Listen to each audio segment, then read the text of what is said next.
कृष्णा। आप सभी सनातनी भाई बहनों को एकादशी व्रत विजया एकादशी की ढेर सारी शुभकामनाएं। आखिर एकादशी के लिए ही क्यों हमारे पुराणों में इतना अधिक बतलाया गया है? क्या एकादशी रहने से सच में पाप कष्ट हटते हैं?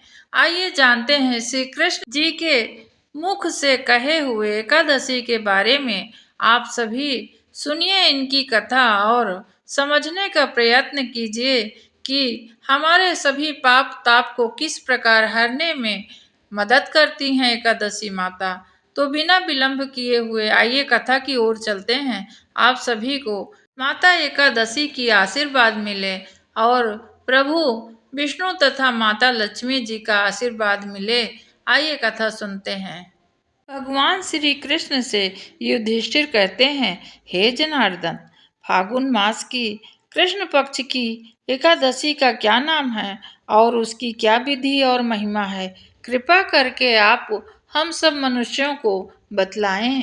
तब श्री कृष्ण कहते हैं, हे राजन, फाल्गुन मास के कृष्ण पक्ष की एकादशी का नाम विजया एकादशी है। इसके व्रत के प्रभाव से मनुष्य को विजय की प्राप्ति होती है।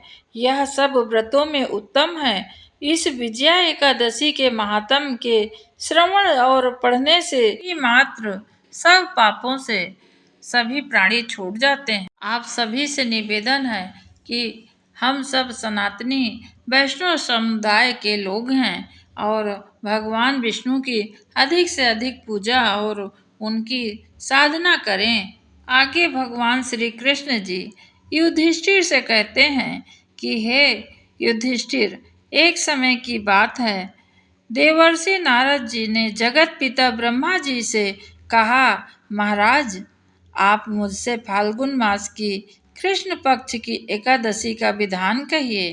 तब ब्रह्मा जी कहने लगे, हे नारद, विजया एकादशी का व्रत पुराने तथा नए पापों को नाश करने में बड़ा सक्षम है। इस विजया एकादशी की विधि मैंने आज तक किसी से भी नहीं कहा है। अब यह मैं तुम्हारे बात सुनकर समस्त मनुष्यों को सुख प्रदान करने वाली बात बतलाता हूँ। ध्यान पूर्वक सुनो नारद। त्रेता युग में मर्यादा पुरुषोत्तम श्री राम जी को जब 14 वर्ष का वनवास हुआ, तब वो श्री लक्ष्मण तथा सीता सहित पंचवटी में निवास करने लगे। वहां पर दुष्ट रावण ने जब सीता जी का हरण किया, तब इस समाचार से श्री रामचंद्र जी तथा लक्ष्मण अत्यंत व्याकुल हो और सीता जी की खोज में चल दिए।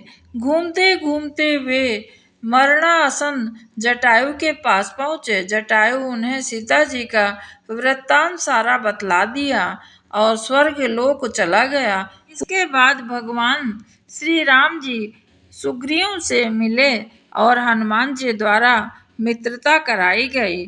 और जब सुग्रीव और बाली दो भाई वहां थे, बाली का वध किया, तब हनुमान जी ने लंका में जाकर सीता का पता लगाया और उनसे श्री रामचंद्र जी और सुग्रीव की मित्रता का वर्णन किया।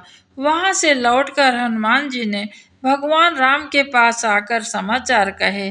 तब श्री रामचंद्र जी ने वानर सेना सहित सुग्रीव की संपत्ति से लंका में प्रस्थान किया। जब श्री रामचंद्र जी ने समुद्र के किनारे पहुंचे, तब उन्होंने मगरमच्छ आदि से युक्त उस बड़े समुद्र को देखकर लक्ष्मण जी से कहा कि इस समुद्र को हम किस प्रकार से पार कर सकेंगे। तब श्री लक्ष्मण जी ने कहा, हे पुराण पुरुषोत्तम, आप आदि पुरुष हैं, आप सब कुछ जानते हैं। यहाँ से आधा योजन दूर ही कुमारी द्वीप में वकदालभ्य नाम के मुनि रहते हैं। उन्होंने अनेक ब्रह्मा देखे हैं। आप उनके पास जाकर इसका उपाय पूछिए। इस प्रकार लक्ष्मण जी के कहने पर श्री राम जी वकदालभ्य ऋषि जी के पास गए और उन्हें प्रणाम करके बैठे। इस प्रकार मुनि ने भी उन्हें मनुष्य रूप धारण किए हुए पुराण पुरुषोत्तम समझकर उनसे पूछा कि हे राम, आपका आना यहाँ कैसे हुआ। रामचंद्र जी ने कहा कि हे ऋषि, मैं अपने सेना सहित यहाँ आया हूँ। राक्षसों को जीतने के लिए लंका जा रहा हूँ। आप कृपा करके समुद्र पार करने का कोई उपाय बतलाइए। मैं इसी कारण आपके पास आया हुआ हूँ। तब ऋषि कहते हैं, हे राम, फाल्गुन मास के कृष्ण पक्ष की एकादशी का उत्तम विजय एकादशी कहते हैं और इस व्रत को करने से निश्चय ही तुम्हारी विजय होगी। साथ ही आप समुद्र को अवश्य पार कर पाएंगे। इस व्रत के विधि यह है कि दशमी के दिन स्वर्ण, चांदी, तांबा या मिट्टी का एक घड़ा बनाएं। उस घड़े पे जल भरकर तथा 5 पल्लव रख वेदी का स्थापित करें। उस घड़े के नीचे 7 प्रकार का अनाज और ऊपर जौ रखें। उसी पर नारायण भगवान की स्वर्ण की मूर्ति स्थापित करें। एकादशी के दिन स्नान आदि से निवृत्त होकर धूप, दीप, नैवेद्य, नारियल आदि से भगवान जी की पूजा करें। तत्पश्चात घड़े के सामने बैठकर दिन व्यतीत करें और रात्रि को भी उसी प्रकार बैठे रहकर जागरण करें। द्वादशी के दिन नित्य नियम से निवृत्त होकर उस घड़े को ब्राह्मण को दान दे दें।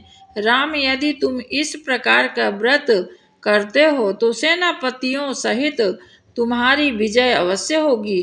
रामचंद्र जी ऋषि के कहे अनुसार उन्होंने व्रत किया और इस व्रत के प्रभाव से ही दैत्यों पर विजय प्राप्त करी। और हे राजन, जो कोई मनुष्य विधि पूर्वक इस व्रत को करेगा, दोनों लोकों में उसकी विजय अवश्य होगी। विजय का मतलब यह नहीं है कि हम किसी से लड़ाई लड़ें तभी हमें विजय की प्राप्ति होगी। शास्त्रों में ऐसा कहा गया है कि अपने मन से भी विजय प्राप्त करना, उससे अधिक कोई भी विजय नहीं होती है। और अपने मन में काम, क्रोध, लोभ, मोह और नाना प्रकार की जो हमारी आदि व्याधि है, उसमें भी विजय प्राप्त करते हैं तो वो भी भगवान श्री बड़े प्रसन्न होते हैं। श्री ब्रह्मा जी ने नारद जी से कहा था कि हे पुत्र, जो कोई इस व्रत के महात्म को पढ़ता है, सुनता है अथवा दूसरों को सुनाता है, उसको वाजपेय यज्ञ का फल प्राप्त होता है।